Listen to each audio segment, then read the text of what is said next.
नमस्कार प्रिय स्टूडेंट हो। जैसा कि हमने पिछली वीडियो में कूलाम के नियम को सिद्ध किया था, कूलाम के नियम को समझा था, तो थोड़ा उसी को और आगे देखते हैं। देखिए कूलाम का नियम क्या था। F बराबर था 9 × 10⁻9 Q1 Q2/r²। जब दो बिंदु आवेश है ना, जब दो आवेश एक दूसरे से कुछ दूरी पर हो, ठीक है, जब दो आवेश निर्वात में एक दूसरे से कुछ दूरी पर हो तो उसके लिए सूत्र था, क्या सूत्र था? F बराबर 1/4πε0 के Q1 Q2/r² था। ठीक है। अब इसमें निर्वात और वायु के लिए, निर्वात और वायु के लिए K का मान 1 हो जाता है, K बराबर 1। ठीक है, निर्वात या वायु के लिए K बराबर 1 हो जाता है। तो इसमें क्या होता है कि यहाँ पर जब K बराबर 1 होता है तो यह 1/4πε0 का जो मान है ये 9 × 10⁻9 हो जाता है। ठीक है, तो यहाँ से डायरेक्ट एक सूत्र बन जाता है, F बराबर 9 × 10⁻9 Q1 Q2/r², जिसमें Q1 क्या है? पहला बिंदु आवेश है। Q1 क्या है? पहला बिंदु आवेश है। Q2 क्या है? दूसरा बिंदु आवेश है। और ये R क्या है? दोनों आवेशों की बीच की दूरी। ठीक है, ये बात तो समझ में आया। अब एक बात इसमें ये है, एप्सिलॉन नॉट क्या है भाई? एप्सिलॉन नॉट, ये एप्सिलॉन नॉट यहाँ पर जो दिखाई दे रहा है, ये एप्सिलॉन नॉट है निर्वात या वायु की वैद्युतशीलता, निर्वात या वायु की वैद्युतशीलता है। ठीक है सर, निर्वात या वायु की वैद्युतशीलता है। ठीक है, एप्सिलॉन नॉट क्या है? निर्वात या वायु की वैद्युतशीलता है, निर्वात या वायु की वैद्युतशीलता। ठीक है, इसका मान होता है सर। ठीक है, इसका मान पेपर में पूछता है कि एप्सिलॉन नॉट का मान कितना होता है। ठीक है, एप्सिलॉन नॉट क्या है? तो निर्वात या वायु की वैद्युतशीलता है, निर्वात या वायु की, वायु छूट गया है, कट रहा है वायु इतना कट रहा है, तो इसे हम सही कर देते हैं, या वायु। ठीक है, निर्वात या वायु की वैद्युतशीलता। ठीक है, अब इसका मान होता है। ठीक है सर, निर्वात या वायु की वैद्युतशीलता का कुछ मान होता है। एक मिनट, थोड़ा कैमरा सही कर लूँ।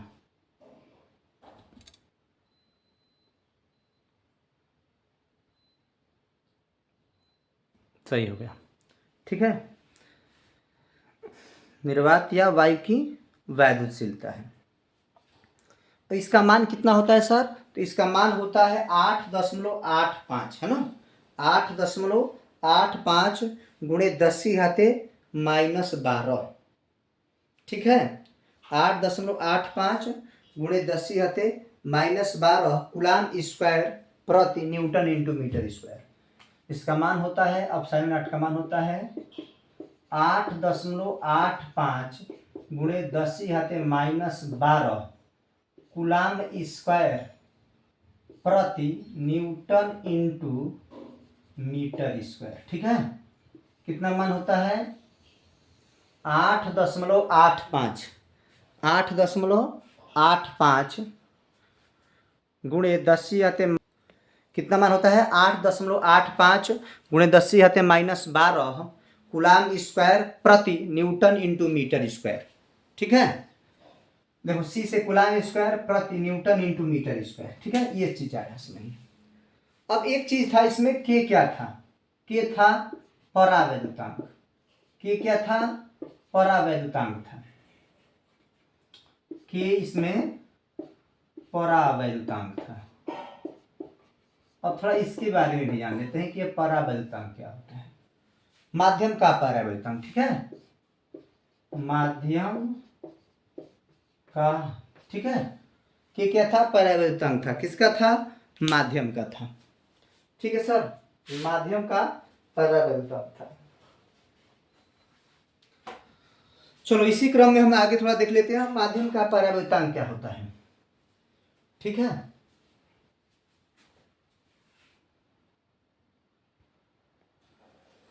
देखिए क्या लिखा गया है, निर्वात या वायु की वैद्युतशीलता। ठीक है, निर्वात या वायु की वैद्युतशीलता, निर्वात या वायु की वैद्युतशीलता और माध्यम की वैद्युतशीलता तथा परावैद्युतांक में संबंध। देखो यहाँ निर्वात या वायु की वैद्युतशीलता अर्थात अपसाइलन नाट। माध्यम की वैद्युतशीलता क्या होती है? ये केवल अपसाइलन होता है। ठीक है, परावैद्युतांक जानते हैं क्या होता है? के होता है। ठीक है, निर्वात या वायु की वैद्युतशीलता होती है अपसाइलन नाट, माध्यम की वैद्युतशीलता होती है अपसाइलन और परावैद्युतांक होता है के। अब देखो इसमें क्या संबंध होता है। ये संबंध होता है सर, ये संबंध होता है अपसाइलन बराबर अपसाइलन नाट इंटू के। ठीक है, अपसाइलन बराबर अपसाइलन नाट इंटू के। ठीक है, क्या होता है संबंध? अपसाइलन बराबर अपसाइलन नाट इंटू के। अब अपसाइलन नाट क्या है? निर्वात या वायु की वैद्युतशीलता है। के क्या है? परावैद्युतांक है। और ये अपसाइलन क्या है? तो माध्यम की वैद्युतशीलता है। अगर मान लो कि बोल दिया कि कांच का परावैद्युतांक के है ना, बोल दिया, जैसे मान लीजिए यहां पर मैं क्वेश्चन दे दूं, यदि जल का परावैद्युतांक परावैद्युतांक 2 हो तो जल की वैद्युतशीलता क्या होगी? हो तो यदि जल का परावैद्युतांक 2 हो तो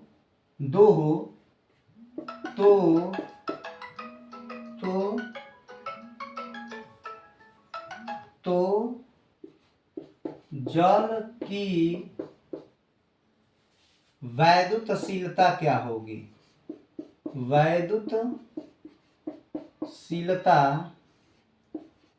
क्या होगी? ठीक है, क्या लिखा गया है? यदि जल का परावैद्युतांक 2 हो तो जल की वैद्युतशीलता क्या होगी? ठीक है, तो देखो क्या है यहां से, देखो जल की वैद्युतशीलता अर्थात जल क्या है? एक माध्यम है। जल क्या है? एक माध्यम है। ठीक है, जल एक माध्यम है और उस जल की वैद्युतशीलता निकालनी है। ठीक है, और जल का परावैद्युतांक हमको 2 दिया है, तो कुछ नहीं करना, इस सूत्र पर रखेंगे, अपसाइलन बराबर अपसाइलन नाट इंटू के। अब अपसाइलन बराबर अपसाइलन नाट का मान 8.85 गुणे 10⁻⁻12 और के का मान कितना दे रहा है? 2 दे रहा है। बस यहां से यहां गुणा कर दीजिए, हो गया। ठीक है, गुणा कर देंगे, हो जाएगा। अब इसमें गुणा क्या होगा? तो अपसाइलन बराबर गुणा कर दो, यहां से 2 से इसमें गुणा करा दो, तो यहां पर हो जाएगा 8.85 गुणे 2 गुणे 10⁻⁻12 कूलाम स्क्वायर प्रति न्यूटन इंटू मीटर स्क्वायर। ठीक है, कूलाम स्क्वायर प्रति न्यूटन इंटू मीटर स्क्वायर होगा। अब गुणा कराएंगे यहां से, तो देखिए यहां पर क्या होगा, 5 दूना 10 का 0 हासिल 1, 5 दूना 10 का 0 हासिल 1, 8 दूनी 16 1 17 का 7 हासिल 1 और 8 दूनी 17 1 8 दूनी 16 1 17 होगा गुणे 10⁻⁻12 कूलाम स्क्वायर प्रति न्यूटन इंटू मीटर स्क्वायर होगा। ठीक है, ये होगा सर, यहां अपसाइलन होगा। ये होगा जल की वैद्युतशीलता। यदि जल का परावैद्युतांक देगा तो भाई जल की वैद्युतशीलता क्या होगी? 17.70 गुणे 10⁻⁻12 कूलाम स्क्वायर प्रति न्यूटन इंटू मीटर स्क्वायर। ठीक है, तो ये क्या था? निर्वात या वायु की वैद्युतशीलता और निर्वात या, देखो यहाँ निर्वात या वायु की वैद्युतशीलता अर्थात अपसाइलन नाट है। ठीक है, ये क्या है? अपसाइलन नाट है। माध्यम की वैद्युतशीलता, देखो ये माध्यम की वैद्युतशीलता है, तो माध्यम की वैद्युतशीलता क्या होगी है? होती है तो माध्यम की वैद्युतशीलता आपकी होती है केवल अपसाइलन, केवल अपसाइलन। तथा परावैद्युतांक, अब ये परावैद्युतांक क्या होता है, तो ये होता है के होता है में संबंध। देखो तीनों में संबंध था, यहाँ अपसाइलन बराबर अपसाइलन नॉट इंटू के। अपसाइलन क्या है, माध्यम की वैद्युतशीलता है। अपसाइलन नॉट क्या है, निर्वात या वायु की वैद्युतशीलता है। के क्या है, माध्यम का परावैद्युतांक है। इस पे हमने एक न्यूमेरिकल भी किया छोटा सा, और आपके सामने रिजल्ट है। ठीक है, अब समझते हैं कि भाई परावैद्युतांक क्या है, उसके बाद से चलेंगे कूलाम के नियम पे, न्यूमेरिकल के तरफ। ठीक है, चलिए परावैद्युतांक को भी समझ लेते हैं। देखिए परावैद्युतांक क्या होता है। अच्छा, अभी हमने समझा कि अपसाइलन बराबर होगा अपसाइलन नॉट इंटू के। क्या समझा हमने, अपसाइलन बराबर अपसाइलन नॉट इंटू के। अगर यहां से मैं के का मान निकालूं, मैं यहां से के का मान निकालूं तो के बराबर होगा, इधर के को छोड़ देंगे तो के बराबर होगा अपसाइलन बटा अपसाइलन नॉट, या ऐसे बोल सकते हैं के बराबर क्या होगा, अपसाइलन बटा अपसाइलन नॉट। अब देखिए के निकल गया और इसी का परिभाषा देना है। के क्या है, माध्यम का परावैद्युतांक है। के क्या है बच्चे, माध्यम का परावैद्युतांक है, और इसी के का हमें परिभाषा बताना है। तो देखो ये के बराबर अपसाइलन बटा अपसाइलन नॉट आ रहा है ना, तो ये अपसाइलन क्या है, माध्यम की वैद्युतशीलता है। अपसाइलन क्या है, माध्यम की वैद्युतशीलता है। अपसाइलन नॉट क्या है, निर्वात या वायु की वैद्युतशीलता है। ठीक है बच्चे, अपसाइलन क्या है, माध्यम की वैद्युतशीलता है, और अपसाइलन नॉट क्या है, निर्वात या वायु की वैद्युतशीलता है। तो परिभाषा क्लियर है, बस लगा दीजिए। क्या बोलेंगे, किसी माध्यम की वैद्युतशीलता, ठीक है, किसी माध्यम की वैद्युतशीलता, वैद्युतशीलता, ठीक है, किसी माध्यम की वैद्युतशीलता तथा निर्वात या वायु की देखो किसी माध्यम की वैद्युतशीलता, ये है किसी माध्यम की वैद्युतशीलता, और नीचे है निर्वात या वायु की वैद्युतशीलता। वही लिखा हूं, किसी माध्यम की वैद्युतशीलता तथा निर्वात या वायु की वैद्युतशीलता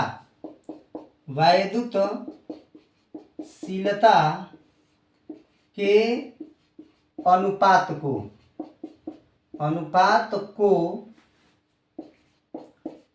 परावैद्युतांक कहते हैं। परावैद्युतांक कहते हैं। क्लियर है, देख लीजिए एक बार, देख लो भाई परावैद्युतांक क्या है भाई, तो अपसाइलन बराबर अपसाइलन नॉट के होता है। वहां से के का मान निकालेंगे तो अपसाइलन बटा नॉट हो जाएगा। अब अपसाइलन बटा अपसाइलन नॉट होगा। अपसाइलन क्या है, माध्यम की वैद्युतशीलता है। अपसाइलन नॉट क्या है, निर्वात या वायु की वैद्युतशीलता है। ठीक है बच्चे, तो परिभाषा क्या कहता है, परिभाषा क्या कहता है, किसी माध्यम की वैद्युतशीलता तथा निर्वात या वायु की वैद्युतशीलता के अनुपात को परावैद्युतांक कहते हैं। चलिए समझ में आ गया होगा, चलते हैं कूलाम के नियम की तरफ। ठीक है, कूलाम के नियम पे थोड़ा न्यूमेरिकल कर ले हम लोग, कूलाम के नियम पे न्यूमेरिकल। चलिए जी, कूलाम के नियम पर प्रश्न। ठीक है, अब कूलाम के नियम पर प्रश्न कैसे आएगा और कूलाम का नियम कहाँ लागू होता है आप जानते हैं। कूलाम का नियम वहाँ पर लागू होता है जहाँ पर दो बिंदु आवेश एक दूसरे से कुछ दूरी पर होते हैं। जैसे यहाँ पर F बराबर क्या होता है, 1/4 पाई अपसाइलन नॉट के Q1 Q2 बटा r²। ये होता है कूलाम का नियम, जिसमें ये Q1 पहला आवेश होता है, Q2 दूसरा आवेश होता है, R दोनों आवेशों के बीच की दूरी होती है। ठीक है, अब इसमें से निर्वात और वायु में हम रखेंगे, अगर वो दोनों बिंदु आवेश निर्वात और वायु में है तो K का मान 1 हो जाएगा, और यहाँ से इस पूरे नियतांक का मान 9 × 10⁻9 हो जाएगा। Q1 Q2 बटा r² होगा। ठीक है, तो मैं इस पर न्यूमेरिकल कर रहा हूँ और दिखा रहा हूँ कैसे होता है। ठीक है, तो चलिए स्टार्ट करते हैं। देखो क्या है न्यूमेरिकल, पहला न्यूमेरिकल है भाई कि 5 कूलाम है ना, 5 कूलाम तथा 3 कूलाम। देखो 5 कूलाम तथा 3 कूलाम के दो बिंदु आवेश निर्वात में एक दूसरे से 3 मीटर की दूरी पर स्थित है तो छूट गया है ना, यहाँ पर तो छूट गया है, स्थित है तो यहाँ पर डाल लीजिएगा, गोला मारा हूँ, तो उनके बीच में लगने वाले विद्युत बल की गणना कीजिए। ठीक है, अब देखिए विद्युत बल की गणना सबसे पहले एक बात होता है, देखिए दूरी का एसआई मात्रक मीटर होता है। ठीक है, दूरी का एसआई मात्रक क्या होता है, मीटर होता है। अगर दूरी मीटर में है तो चेंज नहीं करना है। और आवेश का भी एसआई मात्रक कूलाम होता है। तो देख रहे हैं हम सब मूल मात्रक में है, एसआई मात्रक में है। देखिए 5 कूलाम, अर्थात ये क्या है, मूल मात्रक है, एसआई सिस्टम में है ना। अब ये 3 कूलाम, ये भी ठीक है, और यहाँ पर क्या है 3 मीटर, सब कुछ ठीक है, बस डायरेक्ट सूत्र पर रखना है। निर्वात में है तो निर्वात के लिए भाई यही सूत्र लगता है, F बराबर 9 गुणे 10⁻9 Q1 Q2 अब बाटा में R²। ठीक है, सभी लोग जानते हैं Q1 पहला आवेश होता है, Q2 दूसरा आवेश होता है, और R दोनों आवेशों के बीच की दूरी होती है। तो चलिए थोड़ा अच्छा से इसको देख लेते हैं। सबसे पहले क्या किया दिया है ये देख लेते हैं। ठीक है, देखिए Q1 का मान दिया है, पहला आवेश कितना दिया है, 5 कूलाम दिया है, 5 कूलाम। ठीक है सर, दूसरा Q2 क्या दिया है, Q2 दिया है 3 कूलाम, Q2 3 कूलाम दिया है, और दोनों के बीच की दूरी R कितनी दी गई है, 3 मीटर दी गई है।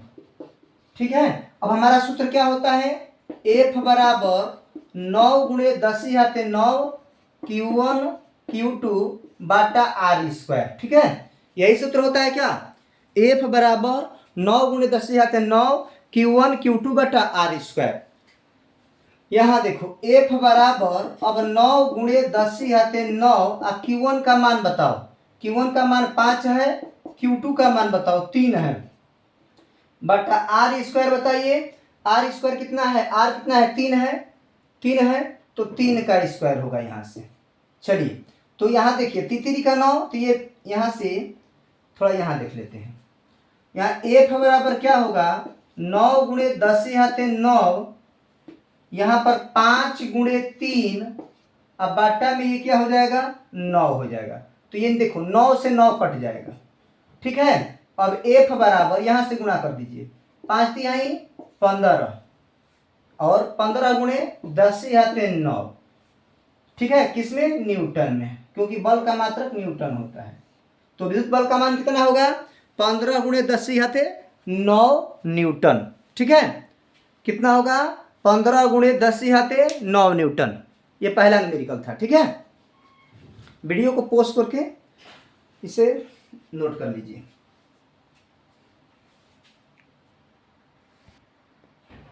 तो चलिए देखते हैं हमारा अगला सवाल क्या है।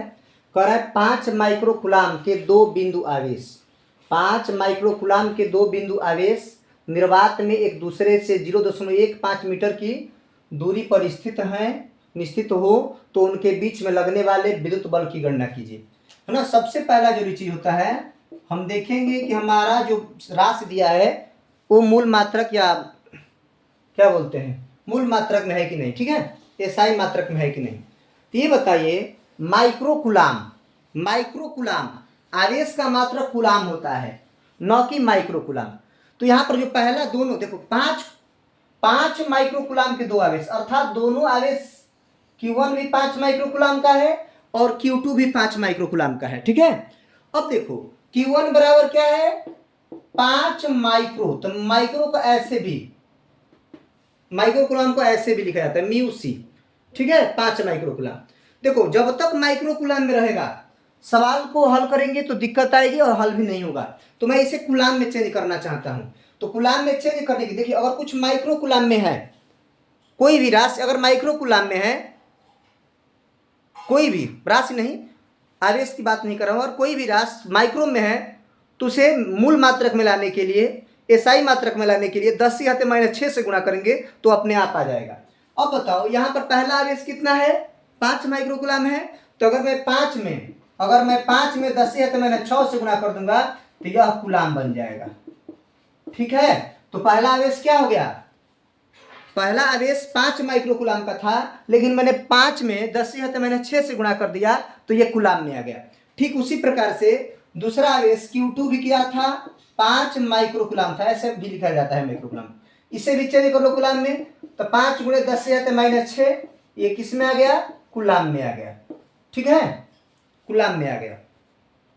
अब भाई इन दोनों के बीच की दूरी देखिए कितनी दी गई है, देखो तो दूरी भी है मूल मात्रक में, दूरी देखो तो मूल मात्रक में है क्या, दूरी का मात्रक मीटर होता है, हाँ मूल मात्रक में है। तो r बराबर कितना दिया है, 0.15 मीटर। अपना कूलाम का नियम क्या कहता है, F बराबर निर्वात में है तो 9 गुणे 10⁻9 Q1 Q2 पूरा का बट्टा r²। देख लीजिए F बराबर क्या होगा, Q1 Q2 बटा r²। चलिए अब इसको हल करते हैं, यहां से हल करते हैं अपना नियम लगाकर। तो यहां देखो क्या होगा, यहां हल करता हूं, यहां तो समझाया, यहां हल कर रहा हूं। देखो F बराबर 9 गुणे 10⁻9 Q1 का मान देखो क्या है, ठीक है, Q1 का मान देखो क्या है, Q1 का मान है 5 गुणे 10⁻⁻6। ठीक है, देखो Q1 का मान आ गया, Q2 का भी मान वही है 5 गुणे 10⁻⁻6 बाटा में r²। देख लो r क्या है, 0.15। देखो 0.15 का स्क्वायर मैं करूंगा यहां से।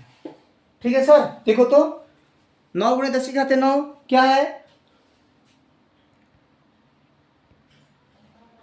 देखो 9 गुणे 10⁻9 क्या है, ये भाई आपका नियतांक है। Q1 क्या है, 5 गुणे 10⁻6। Q2 क्या है, Q2 क्या है, 5 गुणे 10⁻6। अब देख लो घात से घात में गुणा होगा, अंक से अंक में गुणा होगा।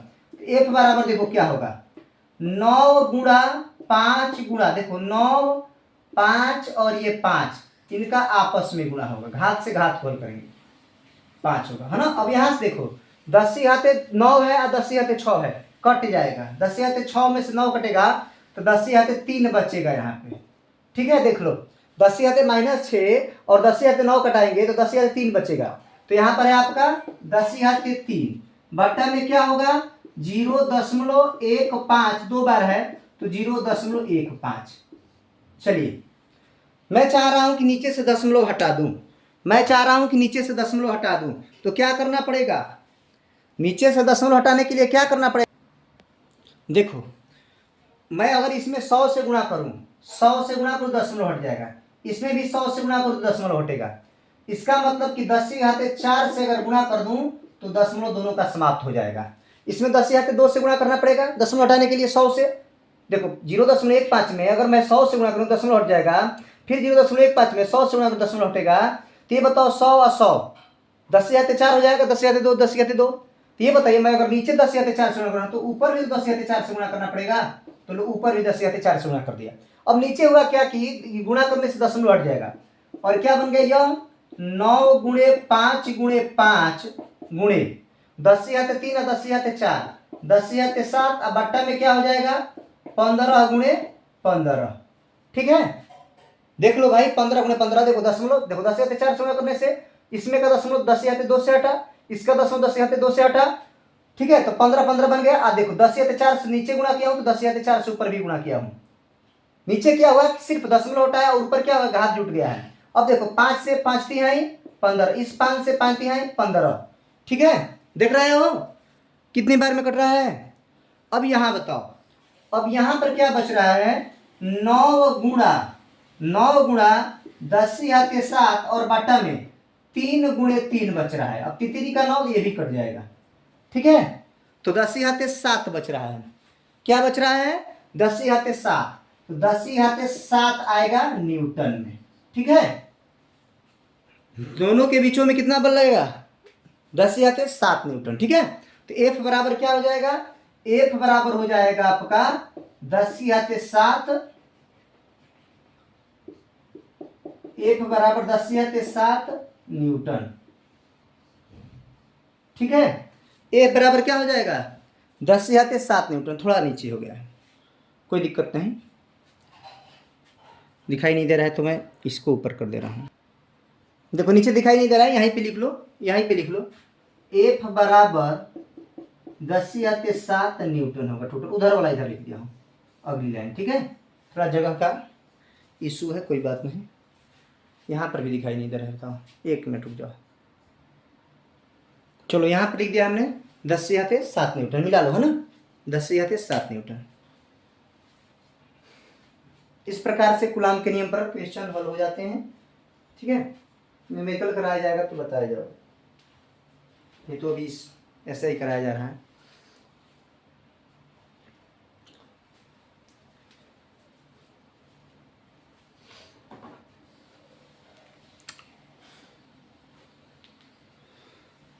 ठीक है, तो इसे देख लीजिएगा।